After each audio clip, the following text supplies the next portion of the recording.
Hello, everybody, and welcome to the Best of the AFC West Podcast. It is November 8th. It is Election Day, so when everybody is hearing this, America will have a new president, and likely you are very disappointed with the result. So we're going to forget about all that and talk about some football because that's way more fun. So with me, as almost always, I've got Broncos fan Chris Crouse. Go Broncos. It's so sad.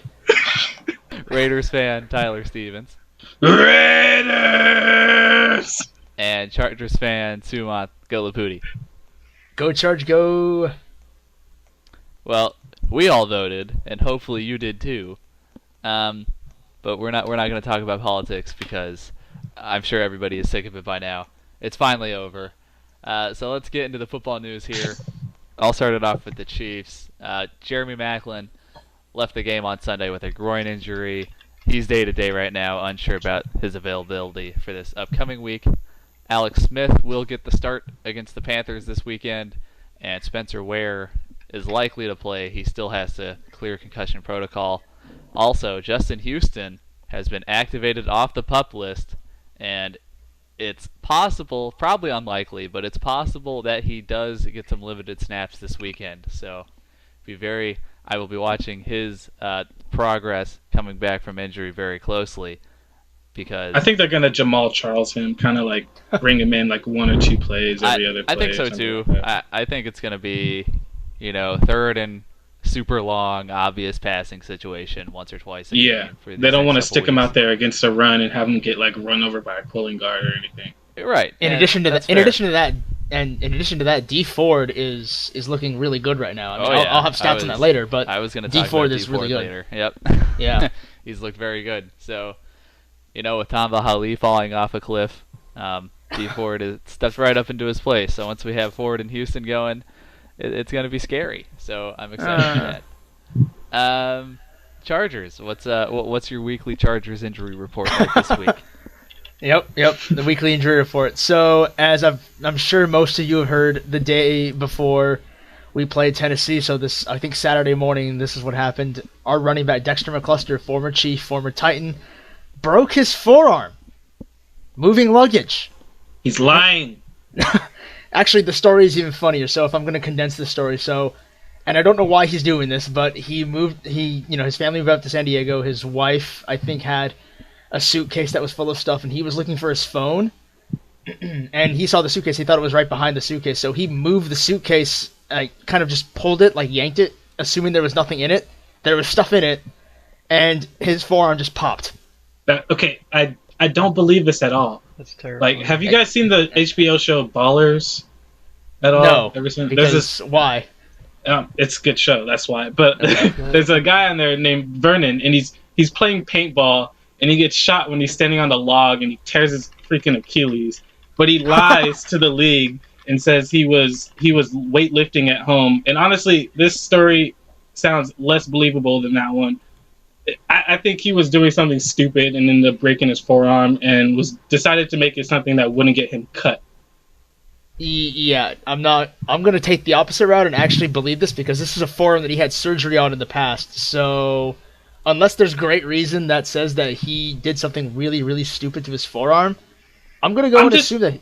No, I'm just trying to find the reason. You pull a piece of luggage off your bed and it snaps your forearm? That doesn't sound... He yanked it. It's not like he just dropped it. I can see if he dislocated his elbow, but he broke his forearm. That doesn't even seem physically possible. Where does this rank in all-time injuries between Darren McFadden reaching for his phone, another player lying, or Nate Burleson's pizza? Where does this fit? The pizza one is better. The pizza one is obviously... I think that ranks. Yeah, that's about mix of pizza. All right. Well, we can debate whether or not Dexter's... that was my fantasy team name that year. Nate Burleson's Pizza. Got some laughs. That's the scariest fantasy team name ever. But besides that, his forearm is broken no matter what it is, and he was placed on the non-football injury list, which is basically the IR version of non-football injuries. So he's out for the season. Orlando Franklin are off to injured. Free agent guard signing a couple years ago from Denver, who used to never get hurt in Denver, is now a massive injury liability here and has continued to do so again. He exited the game against Tennessee. He is in concussion protocol, although according to team sources, he is doing fine. He's doing great. I don't know what that means, but he's in concussion protocol. DJ Fluker, and here's the other funny injury story that we've got. Better than Dexter McCluster's in my opinion. So his is actually believable. His is hilarious. Almost. He got bit in the eye by a bug. He got bit in the eye by a bug. Yes. And I don't know when this happened during the game, but I did notice he was wearing a visor the whole game. He played the whole game with an infected and swollen right eye. Like, there are pictures of it. I don't know. Honestly, I don't know. How does he know it was a bug and not like there's something flew in his eye or somebody poked him in the eye? Or I don't know. Like, the first report I got was it was an infected eye or just something like, all right, well, shit happens. I have an infected eye before. How did he know he got bit? Maybe it was just like inadvertent. Yeah. Like the bug was kind of. It could have been just dirt. Maybe you get anything in your eye, you have the risk of infection. Yeah, I don't know. I'm just going off of I'm just the messenger. Okay, that sounds but... less likely than the luggage breaking the arm thing. Yeah, it's still more likely than the luggage breaking your forearm. Great. We're gonna have a segment on which Charger injury is more believable. Leave it in the comments, everybody. Yeah, we actually have a comment section in SoundCloud. Believe it or not, leave it in the comments there. So there's that, and that's actually a relatively short injury report, but we get the hilarity of all of it this week, as opposed to more subtle. Morbid news. Yeah, I don't know what to say for this anymore. All right, I'll just move it on to the transactions. We had one transaction that happened earlier today. Steve Williams, cornerback for the Chargers, his second stint. Young player out of Cal. I believe it's his fourth season out of Cal. He was waived earlier today, possibly headed to the practice squad. I'm assuming he was waived mostly because Brandon Flowers is back on the roster, and we had a lot of corners coming into the game and not enough running backs. So I'm assuming the most lateral move that's going to happen is a running back's going to get pulled up, possibly Andre Williams, because he's on our practice squad. But as of now, all I know is that Steve Williams was waived. So we'll see where the open roster spot goes from there, and that's all I've got from San Diego. All right. Chris, you got anything out of Denver? Well, I wasn't able to see the full injury report. I looked for it, but it wasn't updated from last week. But I do know that Derek Wolfe had an elbow injury that he got in the game. And as far as we know right now, it's a hairline fracture. And he's going to be out at probably a few weeks. It's supposedly similar to the same injury that Benny Fowler and Ty Sambrailo got in, I think, preseason. And they were out about 3 weeks. So, Derek Wolfe will probably be out like a week because he's tough as nails. So, I'm not worried. Okay, we're a little worried after this loss. We're a little worried. And go ahead. What you got? All right, just as a quick ad, I've got and this is about the AFC West, obviously. So we just have to talk about. I mean, this is the halfway point of it. In terms of individual numbers, there are so many AFC West players that are in the top 5 in the NFL in a lot of categories. I've got a list right here of a bunch of different categories right now. In terms of passing yards, Phillip Rivers and Derek Carr are 4th and 5th respectively in the league. In rushing yards, Melvin Gordon, whose performance I will touch on a little bit later, is now 3rd in the NFL in rushing yards right now. Receiving yards, Amari Cooper, also 3rd in the NFL. In terms of sacks, Von Miller is 2nd in the NFL. Yep, and Dee Ford is 4th, or tied with 3rd, really, at 9 sacks. Interceptions, we have a tie at first place between 2 AFC West cornerbacks, San Diego's Casey Hayward and Kansas City's Marcus Peters. Both have 5 interceptions on the season. We're dominating every single individual category. There's lots of players that are just doing really well in the AFC West right now. Just, a little thing to add, considering the nature of our podcast. But they still don't want to put no respect on our name. True. Yeah, get this NFC East garbage off of primetime. Yeah, and get some right? AFC saw West that. games in there. Right. If you just saw that Eagles-Giants game, you'd understand that. All right, Tyler, you got anything out of Oakland, news-wise? Literally nothing. Marquette King was on NFL, or he was like literally on NFL Network all day today. So I guess that's something. But, what was he wearing? he was wearing a crown, the King's crown. Oh, there we go. This is why I love Marquette King. He is one fashionable individual. So fashionable is not the word I would use, but we're just gonna go with that. Flamboyant, maybe. Maybe. Yes. Maybe. Eccentric. There we go. All right. Well, let's jump right into the reviews of the Week 9 games. First up, Chiefs 19, Jags 14, and I was watching this game was more unpleasant than voting. It was bad. It was really bad. The Jaguars, pretty much they dominated the game. They outgained the Chiefs 449 to 231. You're joking. No, I'm not joking. That's a big difference. That's a huge difference. They had 25 first downs opposed to Kansas City's 10. And they ran the ball very well. Blake Bortles wasn't great, but he made some throws. And it's just our offense, Nick Foles, he killed any QB controversy that we might have had because he can't be the guy after that performance. Will you put your faith in Alex Smith after this game? I don't think I told you Alex Smith is your Lord and Savior, and you renounced him. So Nick Foles gave you the worst win I've ever seen. Now I've never wanted Foles to start above Smith. Let that be clear. But yeah, it's there were some people on our subreddit saying, "Oh yeah, Nick Foles should get the start, and he should be the guy now." But luckily, he came out and was terrible, so now we don't have to worry about those people anymore. I will say that for a backup, he's one of the better backups in the league, and he has gotten us 2 wins. So I mean, I don't want to make it seem like that was a bad signing. It's definitely worked out, but he's not the guy. Really, the Jacksonville Jaguars, they were like, "Here, Chiefs, please win the game. Please, we are trying the hardest that we can to give you the game." And they dominated every single stat except turnovers, where Kansas City was +4 in the turnover margin. And it's very easy to win games when you go +4 in the turnover margin, no matter how bad the rest of your team does. So our defense played very well. Ramik Wilson has been one of the best linebackers in the NFL since getting promoted from the practice squad. PFF this week gave him a 93.1, which is a very high rating. Dee Ford got 2 more sacks. As Sumanth alluded to earlier, he is now 3rd in the NFL with 9 on the season, which that is one of the most unexpected results for me this season is Dee Ford blossoming into a usable player, where before he was not. And the refs this game were completely terrible. Travis Kelce was ejected, so he, in the end zone, went up for a ball. Prince Amukamara sort of wrapped him around the neck. It was a no call. I don't know how the officials missed it. Kelce doesn't know how the officials missed it, so he was giving the ref an earful. He kept bothering the ref about it, so the ref threw the flag, and Kelce said, "You know what? I'm going to flag you." So he grabbed his towel and threw it up in the air like a flag. Totally justified. Totally justified. 100%. Yes.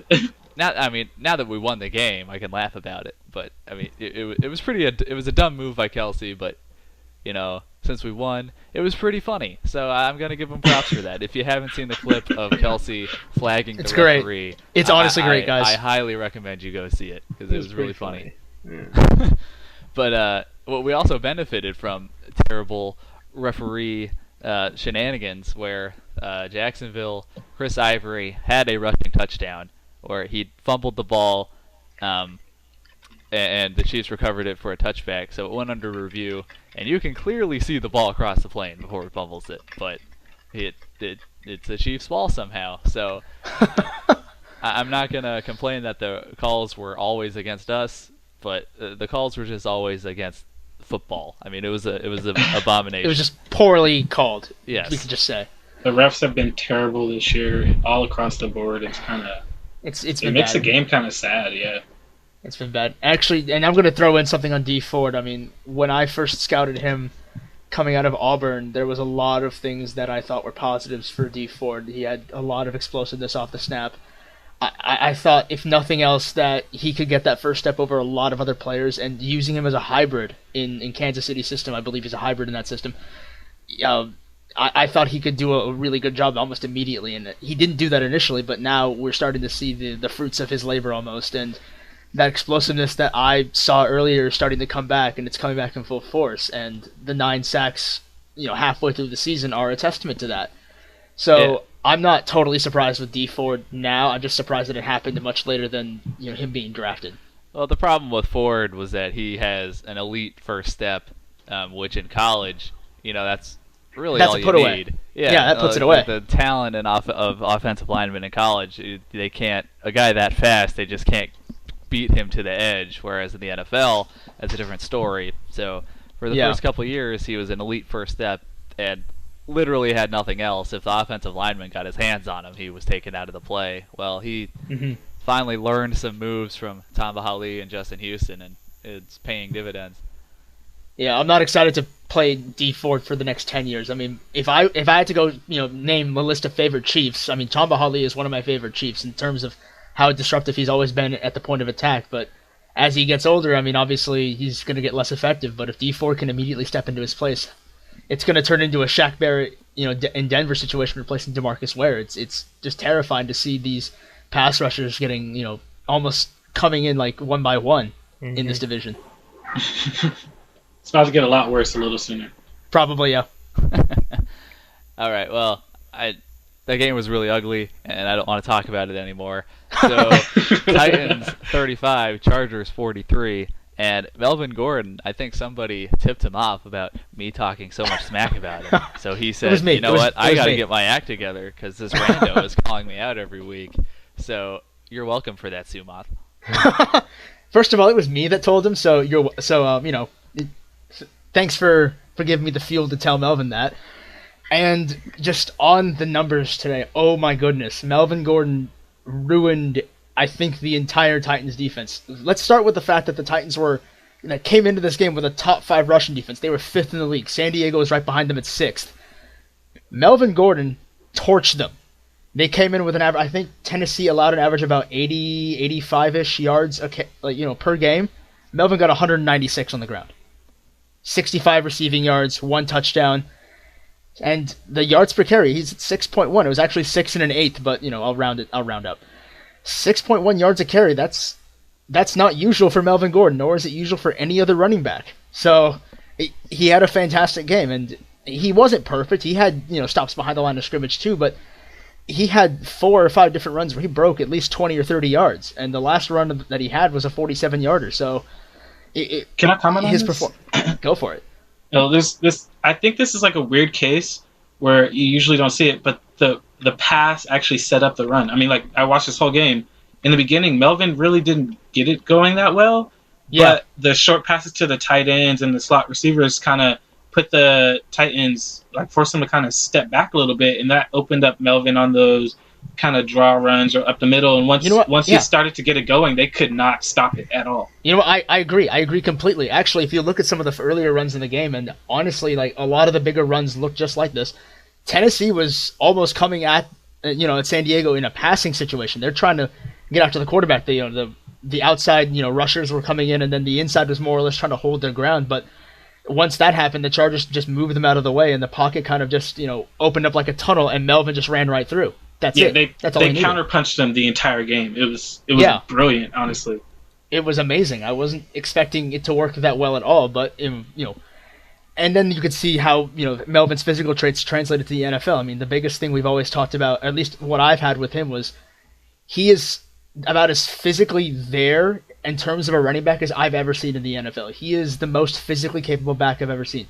He's big, he's tall, he's strong, he's fast.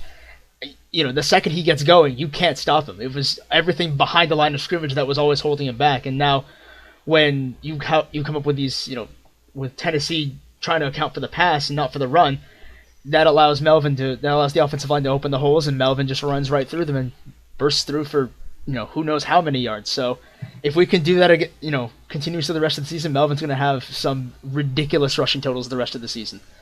But moving on from that, now we're going to on the other side, our defense caused turnovers like heck today. or on Sunday at least, but they caused turnovers like crazy. We had a +3 turnover ratio. Hayward got the interception that tied him with Marcus Peters at 5 overall. Corey Toomer, a guy who I've been talking about all the time ever since we got him from Oakland, forced a fumble. And Dwight Lowery, our recent free agent signing at safety, returned it all the way for a touchdown. Brandon Flowers, the former Chief, got a pick 6 off an underthrown in route. 17 points came off the turnovers. Hayward's interception went to a field goal. So I couldn't ask for a better game turnover-wise from the defense. That was fantastic. Run defense was extremely stout on our end. I mean, Tennessee was 5th. We were 6th. We held them to, I think, 80 yards total. Yeah, 80 yards total. And DeMarco Murray had only 51 yards on the ground. That's not usual for DeMarco Murray, given what we've seen this season. I think he's the 2nd leading rusher in the NFL. Hold on, let me check that. I have that stat up. Yes, he's the 2nd leading rusher behind Ezekiel Elliott. So that's not normal. That was very well done by the San Diego rush defense. And as Tyler touched on earlier, the passing game set up Melvin's runs very well, and part of the reason why was because they were just mistake-free. They just moved the ball very, very well. With short routes, in routes, didn't have to throw the ball down the field all that often for Tennessee to start trying to come after the pass instead of focus on the run, and they still couldn't stop the pass most times when we were doing it. So you know who made a huge difference? Shoot. Antonio Gates. Hey, probably, honestly, he was a monster in that game. In every way. Yeah, PFF PFF pass blocking, run blocking, catching passes. He was crazy. Yep. 5 catches, 75 yards, and a touchdown, if I'm not mistaken, which now puts him at 4 touchdowns away from breaking Tony Gonzalez's all-time tight end touchdown record. First of all, let's throw that out there. He's not going to do it. You sure? He's not going to do it.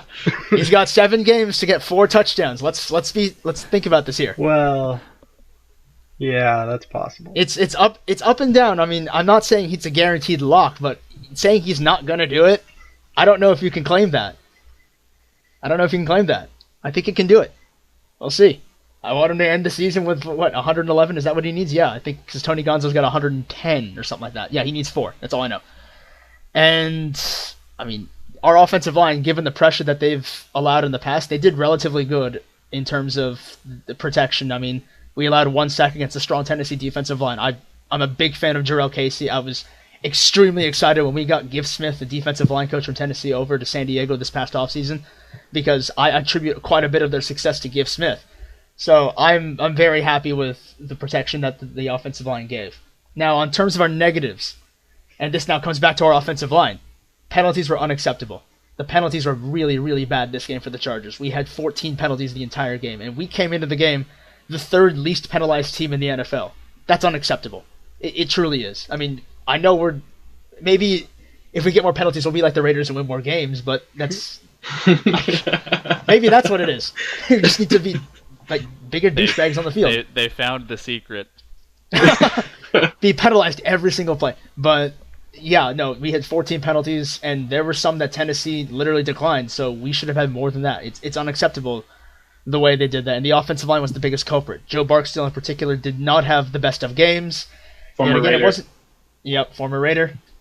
And DJ Fluker, I love his enthusiasm, and I talked about his injury thing, but you can't throw your body like that in a non-moving pile. Like, I don't know if anyone saw this in the first quarter, but there was a rush play that Melvin took maybe about 10 or 15 yards up to near the 5-yard line, and the play had pretty much stopped, and DJ ran in there and tried to push the pile forward and kind of threw his shoulder into it. And Leo Taylor Lewan play. Funny, we just played him. But yeah, that got the flag thrown, and we got moved back 10 or 15 yards, and that kind of put us in a tougher position for the touchdown. So you can't do things like that. I love his enthusiasm in terms of DJ's play, but you can't do stupid mistakes like that. And that goes for the rest of our team. And in terms of our defense, the entire game wasn't perfect on defense. We had the turnovers, but we also had little to no counter for Tennessee's fast-paced offense, particularly in the passing game. Sure, garbage yards or say whatever you want about it, but Marcus Mariota, on an offense that usually isn't a passing offense, got 313 yards over the air. Can't do that. You can't allow a team who is headlined by Tajai Sharp and Rashard Matthews at wide receiver to gouge you for that many for that much yards. So I'm not too pleased with that, but the turnovers made up for it. The turnovers were great, and we won the game. So I can't argue too much about that. And on to Miami. Mariota with that diving pylon touchdown was pretty epic. Oh, that was great. Yeah. That was amazing. That was brilliant. That was well done by Marcus Mariota. He was pretty good. I mean, he's up and down. He's got some great highlights, but he's also got, the 3 turnovers that he himself. Yeah, he fumbled literally right after that, didn't he? Yeah, pretty much on the next drive. Yep, next drive. Corey Toomer punched the ball out, and Dwight Lowry took it up all the way back. So, 3 touchdowns, 3 turnovers. I mean, you got Mariota giving you everything you can handle. So, I mean, if he gets more consistent, he'll be a great quarterback in the NFL. Yeah. He'll be a great quarterback.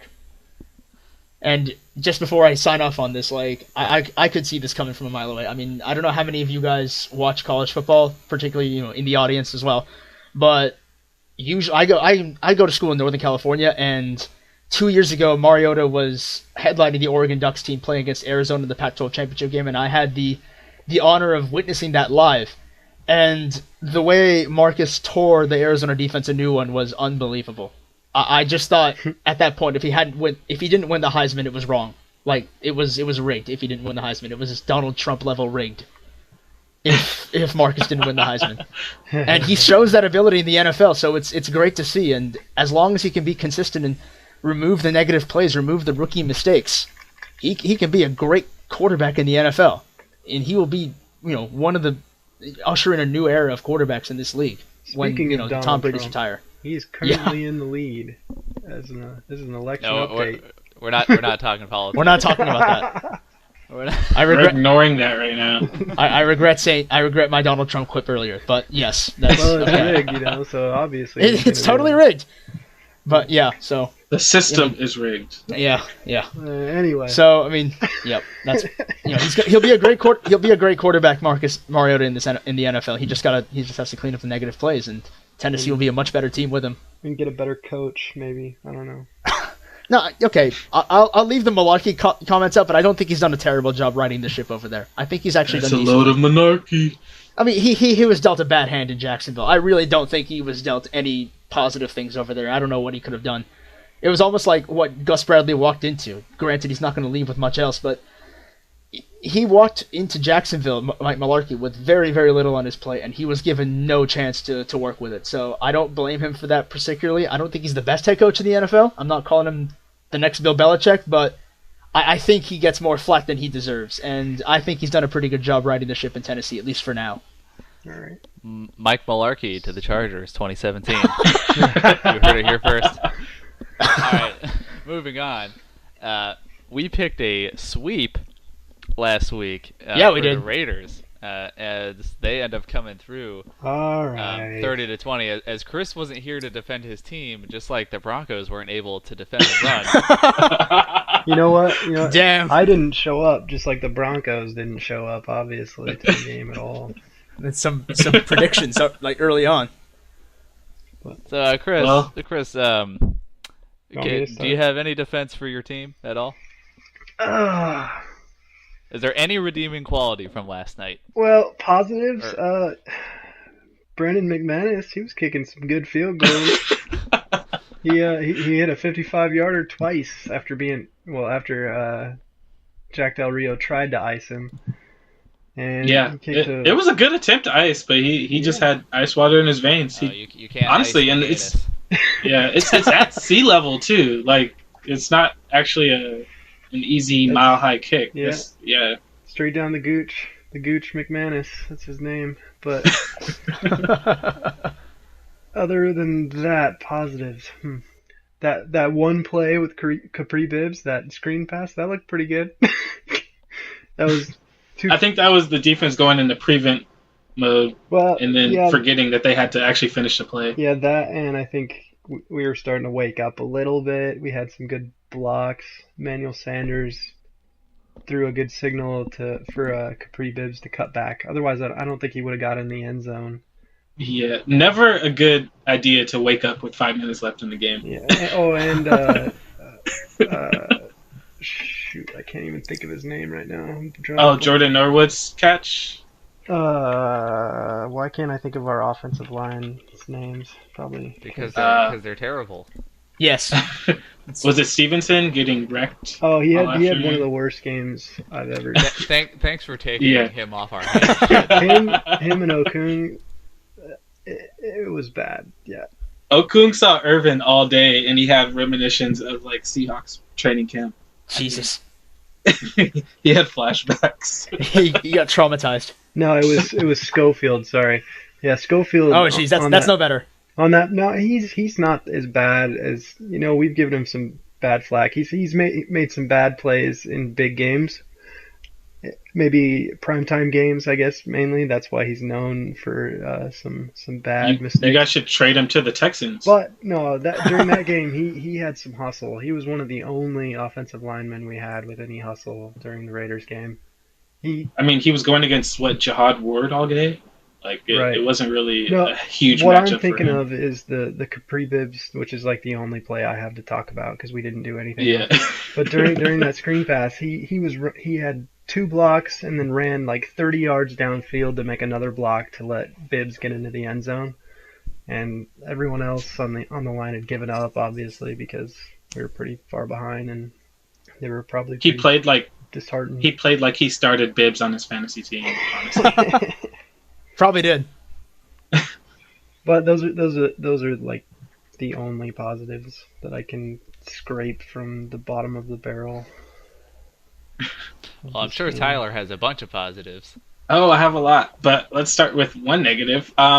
Speaking of fantasy, actually, honestly, anyone who watched the game Sunday saw that Derek Carr had a pretty decent game against the no-fly zone, even though the stats didn't really show up.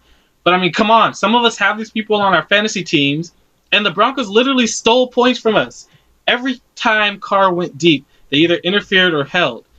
I adjusted the stat line just for Carr, like if the attempts would have not been interfered with, Bradley Roby and Chris Harris Jr., and Carr would have had 251 yards through the air and 2 touchdowns. The Broncos literally stole 67 yards and 2 touchdowns from Derek Carr. We were just looking at your performance last week. We're like, well, how did they win? Oh, they committed a lot of penalties. That must be it.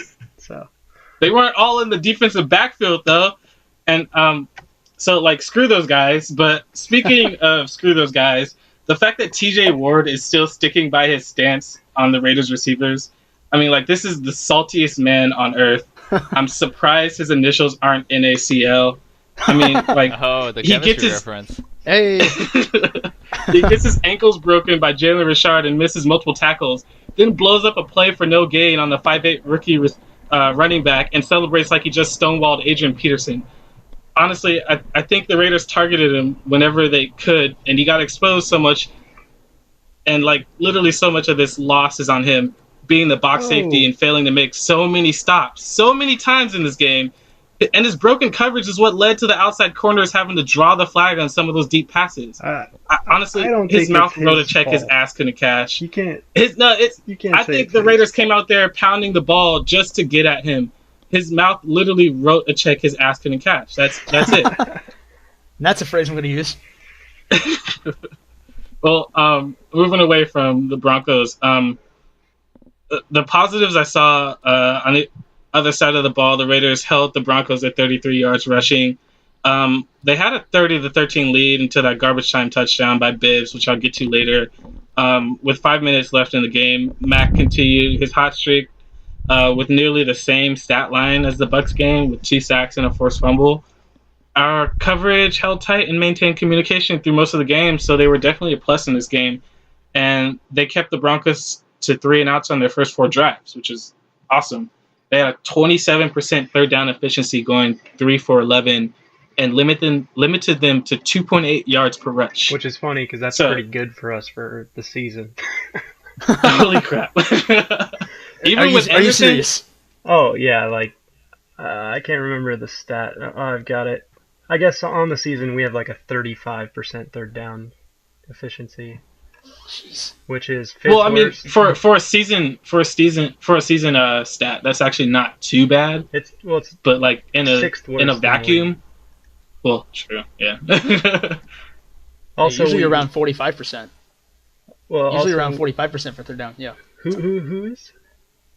Usually, I mean, just in general, like usually I think third down efficiency is at around 45 to 50%. Honestly. Yeah, that's usually the average. Yeah. So 35 is well below 50. But Yeah, true. we also have the most 3-and-outs on the season with 31 3-and-outs. And Shit. okay, guess who has which 3 teams have the top number of total drives? It's probably the rest of us. I'll give you a hint. They're all in our division. Yeah. So literally the Chiefs, Chargers, and Raiders. Nope, it's the Raiders, the Broncos, and the Chargers. We have the top number of drives, and with 105, 109, and 110. Raiders have the most, 110. Broncos have 109. Raiders have 21 3-and-outs, and the Broncos have 31. Holy crap! That's bad. 28% of the our Chiefs drives. aren't up there because we go up by 7 points and then slow the game down as slow as possible. Yeah, you guys are. Yeah, we're Probably, we're high in drives because we're air it out and bombs away. Yeah, you're like middle of the pack. The Chiefs have 92 total. But yeah, 28% of our drives this season have been 3-and-outs. That is Will we see Paxton Lynch again this season? Please God, no. starting to wonder. He's terrible, but Hey, you can't say he has not had enough exposure to even really know where he's at. that Atlanta defense is so great right now, right? Really, he doesn't know the system. I can name 2 of their players. So Well, I don't think he knows the system well enough yet, because the last time we put him out there, he was playing in shotgun, which is what he was used to in college. I don't think Quarterback he's ready is a cerebral position. He's not ready. He's been with the team the entire offseason. What's slowing him down? Honestly, Listen, it's the same thing probably that Jared Goff is having in Los Angeles. I mean, he played in a They're shotgun just system dumb. in Cal. you're coming from gimmicky college systems to an actual offense. To a pro offense, Yeah, it takes time to learn. Uh, Not No, everyone it's- can it's be a Dak Prescott. Right. I mean, even Jared Goff can't even get starts over there in Los Angeles because he played in the Bear Raid system. It's just Sonny Dykes at Cal just throwing bombs and hoping that some receiver catches it and scores a touchdown with it. So that's part of why he can't even see the field in Los Angeles. And that's probably the same reason why Paxton Lynch can't see the field in Denver, because that's what he did in Memphis. I don't think that's a good way to start your career, though. No, it is not. It's terrible. But I mean, that's I whatever have helps to the look cause. into how successful those type of QBs are in the NFL. Honestly, So do we pull up the Andre Ware in David Klingler references for Houston? We pull up those stats from the old 90s? Yeah. I think we go with the David Carr. You can just look at Brock Osweiler as a good example. Exactly. He had how long to learn behind freaking Peyton Manning? Forever. Couple years. Well, just look at Case Keenum, the all-time NCAA leader in yards and touchdowns, I think. Are you joking? Yeah. That's not real, is it? No, it's real. No, Oh my that's God. all real. That's 100%. That's real. amazing. Case He's a Keenum's going to beast. go into the College Football Hall of Fame and he can barely hold a job in the NFL. That's amazing. Look at Tim Tebow. That's true. Yeah. All right, back on track, guys. Back Yeah. on track. Speaking of tracks, the reason we won this game, and the reason it was so dominating, is because the Raiders did what they were supposed to do. They won the time of possession game by riding the Tay train. They rode Murray and Richard into the ground to the tune of 218 yards, averaging 5.8 yards per rush. They only lost yards on one rush, totaling 3 yards, and Murray was able to notch 3 touchdowns punching it in from the goal line. Now, the reason they were able to win both sides of the running game is they dominated the line of scrimmage all game. Everybody knows this is one of the best offensive lines in football, but the Broncos' defensive line isn't full of slouches either, but that did not matter. They punched it right at the Denver defense and brought in help with Denver Kirkland as an eligible receiver. Donald Penn even said after the game they ran the same 2 run plays the second half, daring the Broncos to stop them, and they couldn't. And he stated, and I quote, "That's how you take their will." Who is I mean, your like, left guard? He's he's Assembly? Kelechi Osemele. Yeah, Assembly. I mean, he was how do you not know his name after calling or freaking Colin Collinsworth or whatever his I freaking blocked name out that entire game. I'll just say that right off the bat. All he did was like get on his knees for Osemele like the entire game. He had a But great no, game. Honestly, did you guys watch Donald Penn? Like the way he handled Ware's spin move was brilliant, and he took both Ware and Miller at times. And honestly, he didn't even allow a pressure all game when Carr dropped back. It was brilliant. So that's all I really have to say about the positives. The only mistakes I have for this game are the two big plays allowed. First, we were on a roll up 13-0 in the first half, and some miscommunication on the defensive backfield leads to Carl Joseph having to trail Jordan Norwood for the touchdown, which was a total busted play that was terrible for the defense. And it honestly could have taken them out of the game. It was early in the game, and it never happened again, so I'll excuse that one. But even worse, when the game is put away with 5 minutes left and the Broncos are basically headed home, Simeon throws a screen to Capri Bibbs. I know who, like because they know the Raiders pass rush is selling out for the quarterback. And now none of the D-line notices the blocking change and falls back, but I mean that's fine. You still have linebackers and corners and safeties, but none of the linebackers could break their blocks. And then all of the DBs missed the tackle and their angles, and next thing you know, Bibbs is like diving in the end zone. And it's a 10-point game again. Like, these big plays left the Broncos in what was otherwise not a close game at all. And good teams cannot let that happen. Capri Bibbs so while there was improvement, a local guy. I just thought I'd mention. Yeah, he was from CSU. Yeah, he had his Jalen Richard moment. So while like hopefully the bye increases their improvement of preventing big plays, hopefully it like never happens again. Because honestly, I could see that game going the other way if the offense isn't able to kind of run some clock after that. Well, but that's all I have. Well, you guys only won by 10 points after all of that. Let me just say. Hey. 10 points. Better to be lucky than good? Sure. I mean, if I'm going to throw a stat out real fast, so there's a Pythagorean win total already out for the midway point of the season. The Raiders have the highest difference in terms of how much they should have won according to that number and how much they actually have. Yeah. They should have 5 wins right now, and they have 7. Possession-wise, it's called being an overachiever. You guys had the ball for 41 minutes. We had it for 18, so less than half of what you guys had. And we scored literally 10 points 20 less? points. 20, and you scored 30. If we divide that by the amount of time, we were being more efficient with our time. Your 14 points were literally off of the defense being retarded for moments, and it's sad. It's really sad. That's how football. Like, this is a really good defense, except for those 2 moments in a game. Like, every game, they're great, and then like they just have like a moment where somebody unplugs the controller in Madden, and then they're left just standing there not doing anything, and you're looking at the other team just kind of walk into the end zone. And you're like, what the hell just happened? You know what those are? Those are film study moments for January 1st when that comes back around again. Dang. Oh, it's gonna be a good one. That's right. We still are undefeated on the road. Don't forget that. All right.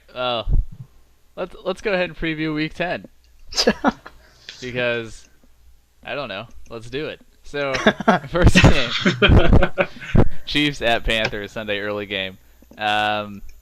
It's going to be a good litmus test for the Chiefs. We've played 3 pretty bad teams the last 3 weeks. Carolina is in the same spot we were in last season, 1-5 going into their bye. Basically have to win out to have any sort of chance of making the playoffs. We ended up doing it last year. They have a talented team and are one of the streakier teams in the NFL over the last few years. So, we got to going against a talented team on the road, and their backs are against the wall. So this is really going to show us what this team is made of.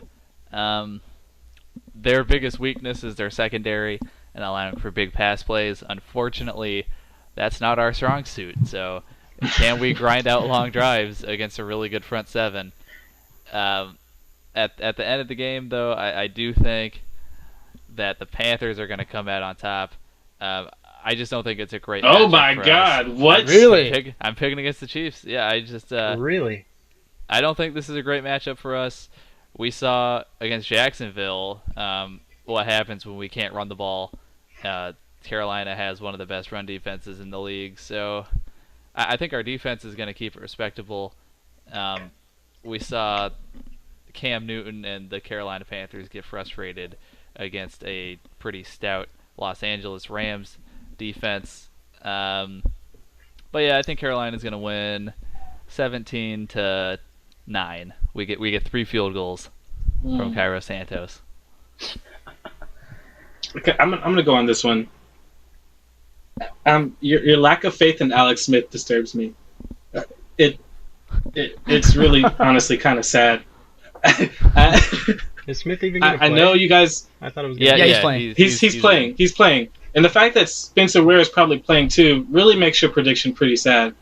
Honestly, you don't see the matchup there. I kind of do see the matchup there, only because when Cam Newton gets angry, he kind of falls apart. I mean, you saw it when he faced Denver. He gets those hits, and they kind of don't. They're not able to capitalize on the moments that are left open after that. And then you saw it against Los Angeles when they kind of hit him in the pocket, and he got frustrated again. And I feel like with D Ford coming onto his own this Sunday, Cam Newton's going to have some more footage to send to the league office. So I think the defense is able to stop the Panthers' attack enough. And I think Alex Smith has his revenge game on the league for allowing the Colts to literally murder him on the field. And I think they go up 24-3 and end it there. Wow. If Macklin was playing, I don't think Macklin's going to play.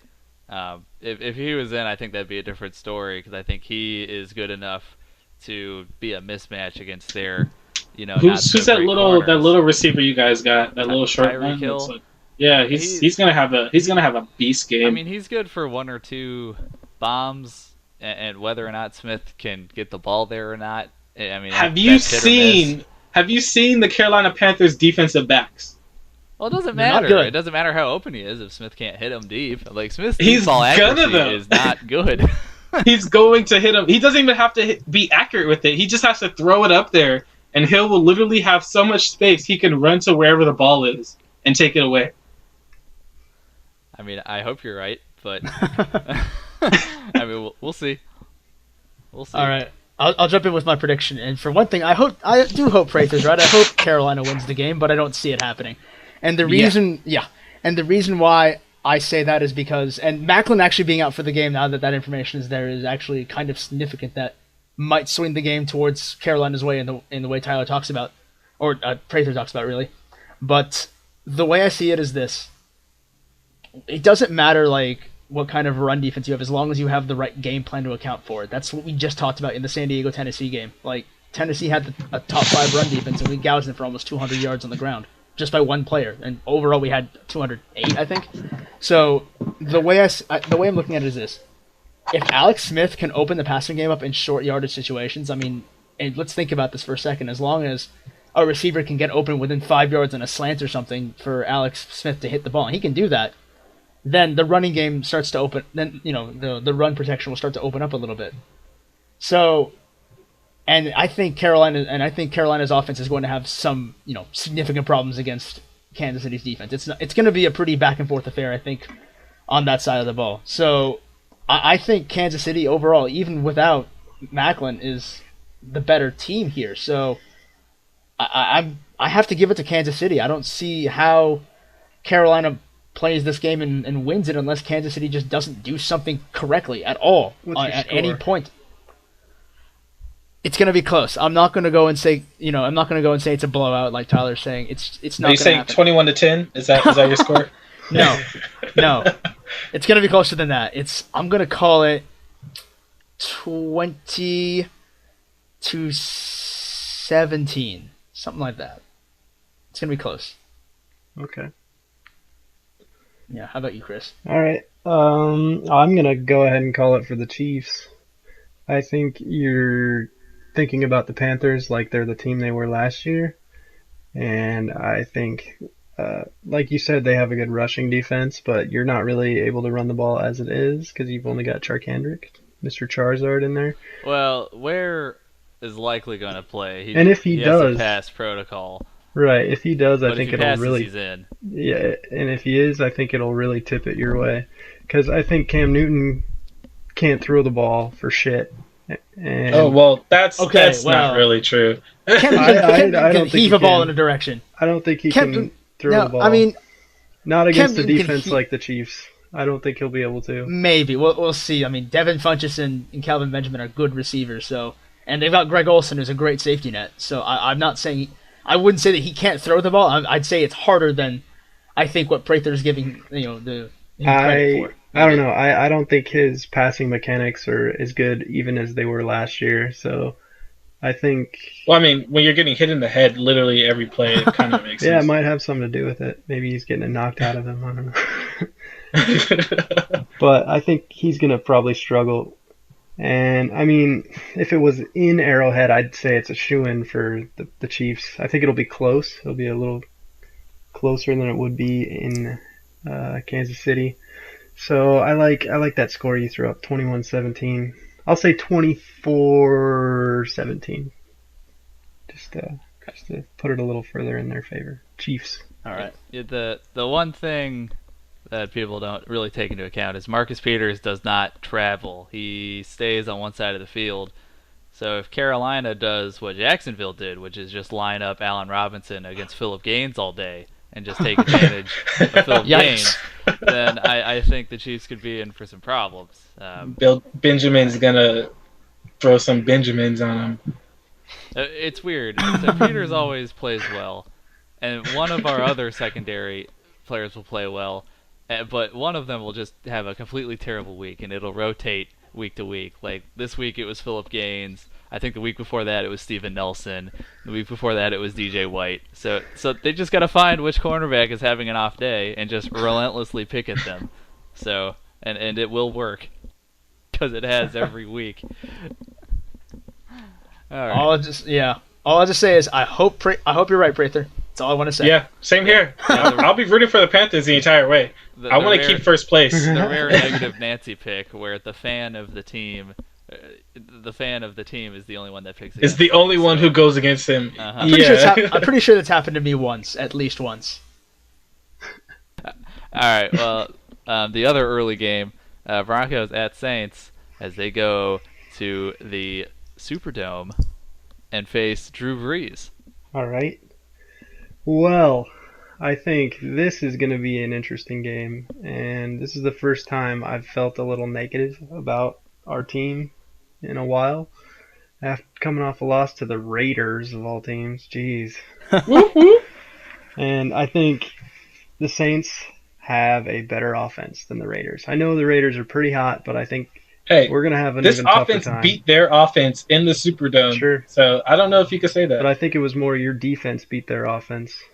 Yeah, I think so too. I'm not going to go. Well, I mean, they did get down like in the field goal range at the end, and they missed the field goal. So, well, anyway, I think let's just call it a coin toss. I'm just going to go ahead and say Drew Brees is a little better than Derek Carr. I mean, that might be a reach if you're in Oakland, but anywhere else, I think that's a pretty solid statement.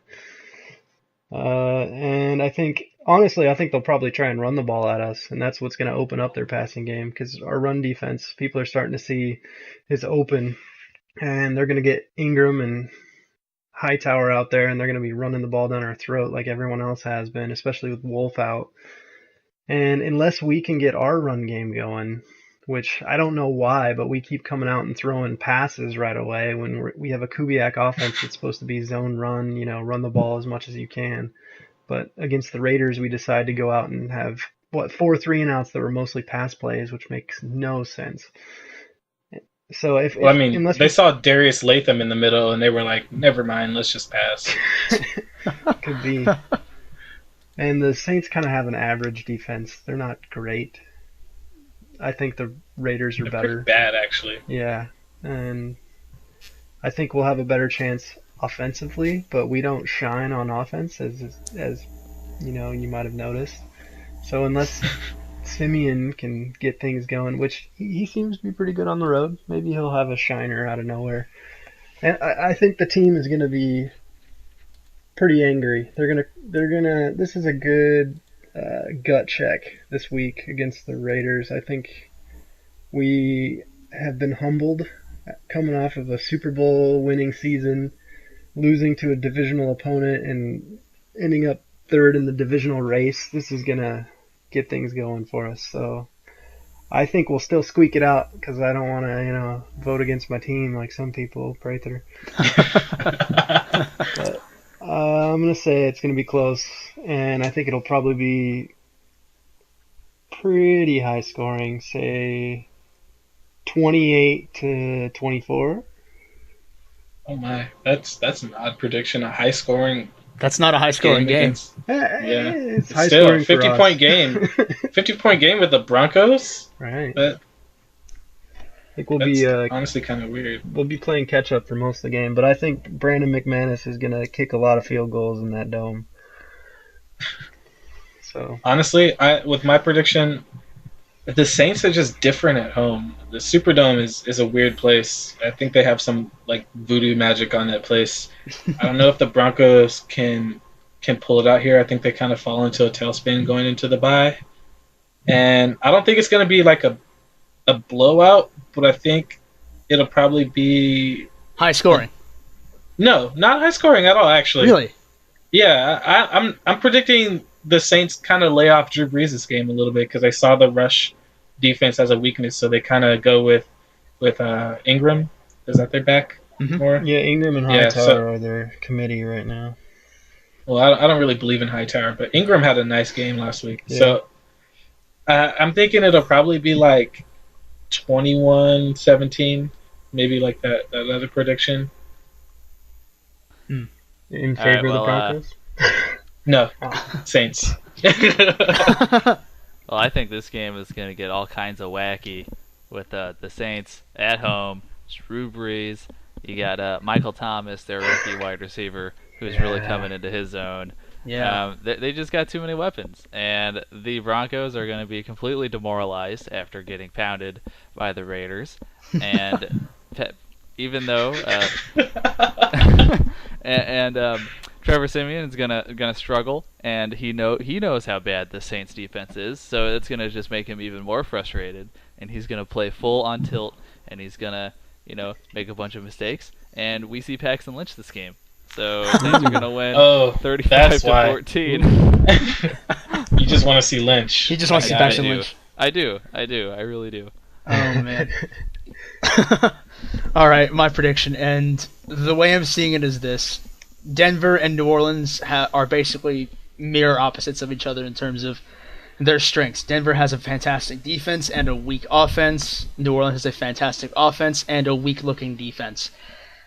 It's going to be... I really want to see like the way the New Orleans offense and the Denver defense go at it. Like, is Aqib Talib going to be playing in this game, first of all?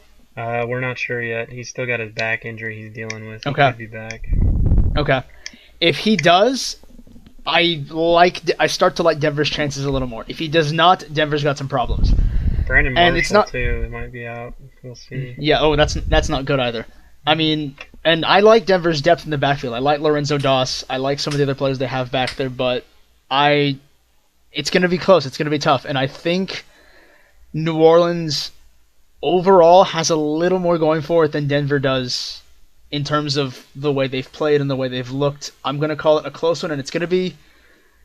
Oh, I don't know if I want to say it's high scoring, but I mean, it's going to be interesting. It's going to be close. I think it'll be 31-27 New Orleans.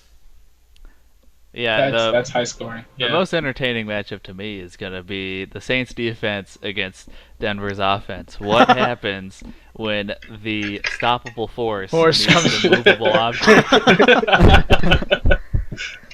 Yeah, it's going to be two interesting sides to a coin on that one. I say I can't wait. Many field goals will be kicked. That's what I say. Brandon McManus owners, take note. Yeah. All He's right, got now that dome working for him. And then the last game of the week, Dolphins at Chargers in the Sunday late game.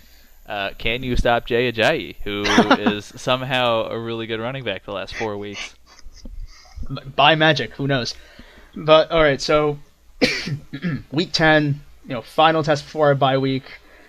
Miami comes to San Diego after beating. I guess they beat the Jets. They beat a very oddly dysfunctional Jets team. And, I mean, let me just start with that statement by saying the Jets gave Miami everything they could handle. It was a close game. Like, it was 27-23, and it looked about as close as the score was. So, given that, and given how not good the Jets have looked for much of the season, I see a lot of clear weaknesses for San Diego to exploit. As you just touched, Prather, Miami has a really strong run game. Jay Ajayi, in particular, has run roughshod over much of the NFL.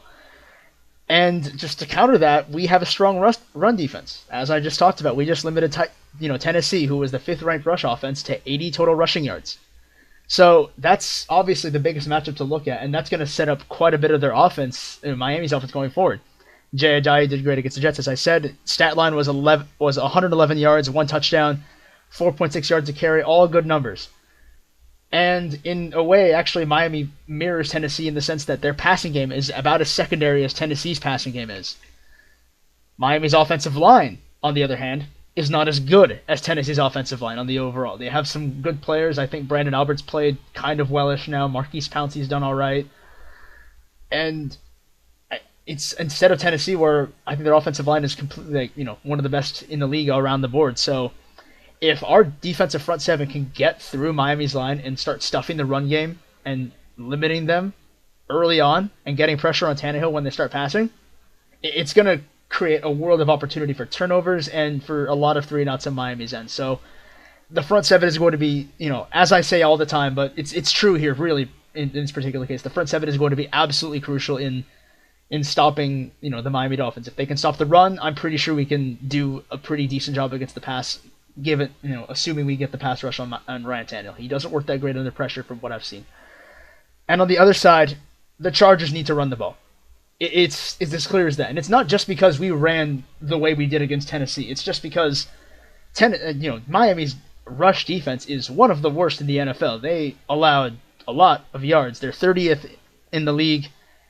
They're in that category. And Matt Forte did not carry the ball a whole lot. I think he had 12 carries or something to that effect the entire game and had a 7.7 yards per carry average. That's not good if you're a rush defense.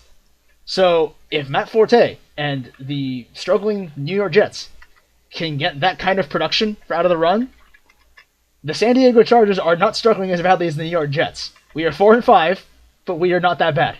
So if the Miami Dolphins don't figure that out, if they can't stop our run, it opens up the pass. And the passing game for Miami, or at least the pass defense, is much better than that. They're 8th in the league, but a lot of that is due to their rushers in, Cameron Wake and Ndamukong Suh, more than their defensive backfield. People are not terribly confident about Byron Maxwell and company back there. So if we can get the ground game going, Miami's defense is going to get really, really exposed extremely quickly. And that might open up the game for Phil to carve up, and that might give us the victory at home. And that's what I'm expecting to happen. I think Miami just has certain weaknesses that we can exploit easily. And with that, I'm going to call it a San Diego win at, let's say 28-17. I guess I'll go. I think Gary Johnson has about as good of a chance of winning the election as the Jets do of winning this game. So, the Jets. That's a very low chance since the Jets are playing in this game. Well, yeah, for the most part. There's just chances. I don't even know who's playing quarterback for him. Is it still Fitzpatrick? It probably is. New York? Yeah, New York is. Okay. Yeah. You do realize the Chargers are playing the Dolphins, right? Oh, no, I don't. That's how much I was listening. Thanks, Chris. Okay, I was reading about the election. By the way, for an update. No. Stop, please don't. Chris, why? Trump is in the lead and has taken most of the West, which is freaky. Anyway, Midwest. I think the Dolphins have about as good of a chance of winning the game as Gary Johnson does of winning the election. Hey, pick the right team at this time. I still am going to pick the Chargers. I think defensively you're good. Offensively you're good. I don't know what score I'm going to pick. Let's go with 21-10. I'll take it. All right. I'll take well, it. I think that the Dolphins have, I think the Dolphins have a worse chance of winning this game than Jill Stein has of winning this election. Hey, so I think the so you're saying Chargers okay. are going to blow the doors off the Dolphins and go 24-10. I don't trust Ryan Tannehill at all. Okay. All right. Well, I'm gonna go Team Chaos here, and I'm guessing the Chargers dominate this game in every facet, except they make some really dumb mistakes that just keep the Dolphins in this one, and they eke out the win. I'm gonna go 34-31. You know what? That's not totally implausible given the way we've seen this team this year. So I will let you have that. We'll let you have that. And then All right, Oakland, last one. Oakland at the bye. I don't know how we walk out of this game with a win. I don't know how it happens. I'm guessing we probably lose this one or tie. It'll probably be a tie. It'll be a tie. Third tie of the year. Yeah. I'm picking a 35-35 tie. Your defense just doesn't show up against the bye. Cable TV pulls through with post-election news and it just throws a bomb over to throws bombs and laterals over to Fox News and what have you. So it'll be tough for your defense. Tyler, Marquette King has his. This is the week, Oh. Tyler. This is the week. This is the week. other Derek car. Other car. Their car. Yeah, this is the their only car. week other car shows up this year. This is also Marquette King's worst punting week of his season. Where he punts where he makes 10 punts for an average of 10 yards. Yeah, exactly. All of them return for touchdown. All of them, yeah. And somehow it's still a tie. All right, well, I think that's going to wrap up this show. Now, go worry about your daily lives and the new president. So, see you guys next week.